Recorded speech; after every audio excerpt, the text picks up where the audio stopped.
Hej og velkommen, Claes. Tak. Nu sidder vi her i juni 23, og jeg kunne godt tænke mig at høre, hvad sker der med forældrefremmedgørelsen og forældreansvarsloven? Ja, det er virkelig et meget svært spørgsmål, du stiller. Fordi man kan argumentere med, at der ikke er kommet nogen statistik, som ellers har været efterlyst for mere end et år siden i Folketinget blandt andet. Der er heller ikke kommet nogen konsekvensberegninger. Der er i det hele taget ikke lavet den grundige forberedelse, der normalt skal til, når man laver lovgivning her i Danmark. Sådan at man senere hen kan se, om lovgivningen nu har virket efter hensigten. Hvis man ikke beskriver problemerne, så kan man jo ikke løse dem ved lovgivningen. Så det taler for, at der slet ikke sker noget. På den anden side, så har ministeren jo i februar lovet, at der skulle ske noget, og forældrefremmedgørelse, som hun sagde dengang, skal ind i lovgivningen, og det var der tilslutning til. Så derfor synes jeg, at situationen er lidt flydende. Men jeg vil gerne sige noget med sikkerhed. Hvad er det? Ja, det jeg kan sige med sikkerhed, det er, at hvis der kommer en politisk aftale i august, det kan jo ikke helt udelukkes, så er der nogle muligheder for at komme til ord i den forbindelse. Man kan reagere i pressen på aftalen, man kan deltage i det, der hedder høringen. Det er noget med, at man fortæller ministeriet, hvad man synes, når udkast til lovgivning foreligger, men ikke er fremlagt i Folketinget endnu. Og så kan man også reagere i det, der hedder folketingsfasen, når Folketinget i flere forskellige omgange behandler et forslag til en lovændring. Det er noget, som i Delebarnets Vilkår laver et kursus i den 19. august. Og jeg synes, at hvis man er interesseret i at vide mere om den politiske proces, og hvordan man kan påvirke den her lovgivning, så skal man melde sig til det kursus. Ja, og det er jo det, mange derinde spørger, hvad kan jeg gøre? Udover at møde op til vores 2 årlige demonstrationer, så kan man for eksempelvis også gøre sit ved bekæmpe det med sin kuglepen eller sin mail, og komme til det kursus og vide, hvordan man skal bruge sin kuglepen og mail, og hvad man skal skrive i sin høringsfase. Hvad mangler der især efter din mening? Ja, jeg synes, der mangler nogle data omkring forældrefremmedgørelsen. Hvor omfattende er den? Det var det, vi forsøgte at sige noget om ved skøn og beregninger i video nummer 4. Og så må der jo komme noget, også fra ministeren eller ministeriet, om det. Eller i hvert fald bør der komme nogle konkrete eksempler, hvor man siger, det her er den type forældrefremmedgørelse, som vi ikke kan lide. Og så synes jeg også, at man mangler de konsekvensberegninger, jeg snakkede om før, hvor man forsøger at sige noget om, hvad fordelene kan være ved, at man afbøder skadevirkningerne af forældrefremmedgørelse. Der er jo mange børn og forældre, der bliver skadet af forældrefremmedgørelsen, og hvis den mindskes, hvad er konsekvenserne så? Det siger jeg også, fordi der er kommet nyere undersøgelser fra mange lande, som siger, at hvis forældrene begge to har hyppig kontakt med barnet, så tager barnet ikke skade, så er det næsten ligesom at vokse op i en familie, hvor forældrene ikke er skilt. Og det uanset om de 2 forældre oplever, at der er konflikt eller samarbejde, eller hvordan deres indbyrdes relation er, det kan børnene godt klare. Hvad er det så egentlig, ministeren vil? Jeg tror, at i denne her fase, der vil hun måske nok komme med et personligt eksempel. I en artikel i Politiken har hun i hvert fald understreget, at da hun og hendes børns far gik fra hinanden, der forsøgte de at samarbejde og komme til at bo nær ved hinanden, så børnene havde god kontakt med dem begge to. Og det kan jeg ikke lade være med at sige, det er et rigtig godt personligt eksempel. Også fordi vi her i Danmark har haft et personligt skræmmeeksempel, som mange sikkert husker, selvom det var mange år siden. Der var en tidligere kirke- og sundhedsminister og socialminister, der efter hun var trådt tilbage, rejste til England med sine børn. Og derefter så kom børnene ikke til at se deres far. Her er det altså, har vi en minister, der siger, at hun vil noget andet. Det spiller selvfølgelig også en rolle, at mange vælgere godt vil have, at ministre er sympatiske personer, og jeg tror, politikere afspejler meget godt vælgerbefolkningen. Hun vil gerne fortælle, at jeg er ikke sådan en, der holder børnene væk fra deres far. Ja. Og alt muligt er det. Så er der jo også nogle udtalelser fra ministeren, som vi må snakke om lidt, omkring boliganvisning og bolignærhed. Og så er der jo udtalelserne om forældrefremmedgørelse, vi har været inde på. Så har ministeren også sagt noget om vold, og så har ministeren sagt noget om ligestilling, der kan være relevant for, hvad der måtte komme. Hvad har ministeren sagt om bolignærhed? Jeg har været lidt inde på det, men Pernille Rosenkrantz-Theil er jo en travl minister, som både socialminister og boligminister. Og så synes jeg, det er skarpt set, at hun har peget på, at man kan ændre i boliganvisningsreglerne, så forældre til skilsmissebørn kommer til at bo nærmere ved hinanden, og måske så bedsteforældre også får en mulighed for at bo i nærheden. Hvor seriøst er det? Jeg tager det i hvert fald meget seriøst indtil videre.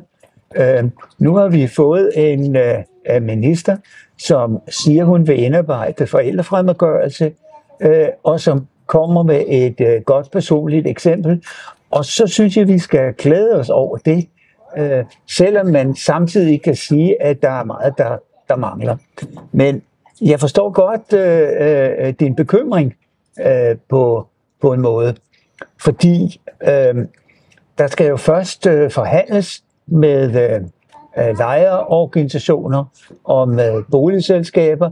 Der skal nok også bygges nogle flere almene boliger, og det største problem ved boliganvisningsudspillet, det er, at det ikke hjælper på, at nogle bopælsforældre gerne vil flytte til den anden ende af landet for at skære ned på samværsforældrens samvær. Det er ligesom ikke taget op. Hvad var det så med forældrefremmedgørelse? Ja, det er godt, vi kommer tilbage til det, fordi det er jo det vigtigste, og det der ligesom startede ministerens initiativer. Og det er jo så ikke uddybet på nuværende tidspunkt, hverken med hensyn til omfang, eller med hensyn til virkninger, eller med hensyn til metoder til at gribe det an på. Og det er jo alt i alt ikke så godt. Hvis man kigger på andre lovgivningsprocesser, så har man jo for eksempel lovgivet om stalking. Det er, at folk bliver forfulgt og chikaneret, eller man har lovgivet om grooming. Det er, at man lokker børn for så at lave overgreb på dem. Og der har man jo først tilvejebragt tværfagligt materiale, set både juridisk og psykologisk, og også nogle tal. Og så har man bagefter lavet en lovgivning. Stalking og grooming, det er nu inde i straffeloven. Men sådan nogle oplæg mangler der helt i forbindelse med forældrefremmedgørelse. Og derfor må jeg sige, kan jeg godt forestille mig et skrækscenarie, hvor man laver en lovændring, der i virkeligheden vil forøge forældrefremmedgørelsen. Hvis man måler forældrefremmedgørelsen som det, at barnet ikke har kontakt med samværsforælderen. Det siger jeg også, fordi vicedirektør Jakob Buch fra Familieretshuset har skrevet om samværsvægring, samtidig med, at vi kan se, at Familieretshuset afholder nogle meget, meget korte børnesamtaler, der kan føre til, at samværet med samværsforældrene nedskæres eller helt falder væk. Så det er nogle uhyggelige perspektiver, og der vil jeg også godt sige, at det er jo fuldstændig uacceptabelt, hvis børnene ved sådan nogle børnesamtaler kan give afkald på deres ret til familie. Det jeg tænker, det er, hvad bliver så det næste? Skal børn ved en halv time samtale på skolen kunne give afkald på skolegang eller undervisning? Skal børn kunne give afkald på vaccination eller lægehjælp? Eller hvad med tandbørstning eller tandlægebehandling?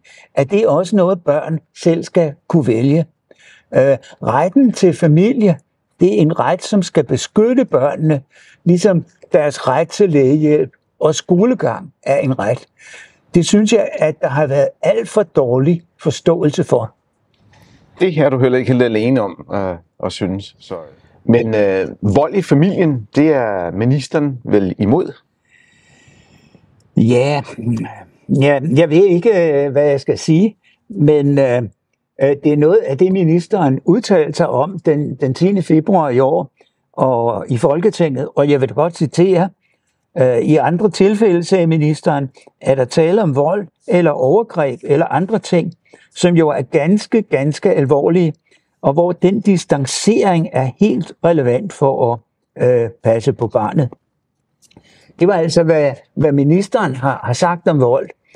Og så synes jeg, det virker noget tyndbenet og mærkeligt, at der så ikke er lavet en undersøgelse af, hvordan og om man passer på børnene i forbindelse med vold. Det er der faktisk ikke noget om. Og jeg kunne godt tænke mig at vide, hvor mange mordere eller narkohandlere eller butikstyve, for eksempel, som har både samvær og forældremyndighed. Det kan lyde noget underligt, at jeg siger det, men jeg tænker på eksemplet med sygeplejersken, der var dømt for de 4 drabsforsøg og ulovlig medicinering af datteren. Hun fik jo både samvær og forældremyndighed, mens andre er blevet nægtet samvær, fordi ekskæresten har anmeldt dem for at have skubbet, og et krisecenter har så indberettet det. Det skriger jo til hinanden. Det er jo urimeligt. Der skal være klare kriterier i loven og lighed for loven. Hvad så med ligestillingen? Ja, det har ministeren faktisk også udtalt sig om, men så skal vi gå helt tilbage til 2018, dengang hun var ordfører på revisionen af den lov, der trådte i kraft i 2019. Og her vil jeg også godt citere det, hun sagde om reformen i 2019. Det er: det vil betyde, at langt flere mænd kommer ind og bliver ligestillet og kommer i øjenhøjde med forældreskabet som skilte forældre. Det mener jeg er rigtig godt. Vi kan jo se nu, at det er oplagt, at ministeren fejlvurderede dengang. Det er endda meget oplagt. Men udtalelsen kan jo også være et udtryk for vilje til ligestilling. Og så må vi håbe, at den vilje til ligestilling kan komme til udtryk i lovændringer, som vi kan håbe på kommer. Hvordan det?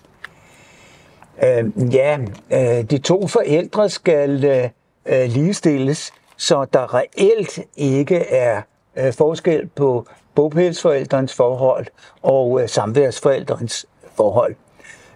Det kan gøres ved, at det bliver lige svært at fjerne barnet fra bopælsforældren og fjerne barnet fra samværsforældren.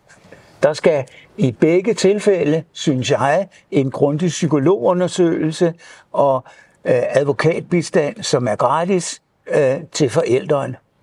En anden mulighed for at ligestille, det er at sikre, at begge forældre får samme information fra det offentlige om barnet, også selvom den ene forælder måske ikke skulle have forældremyndighed.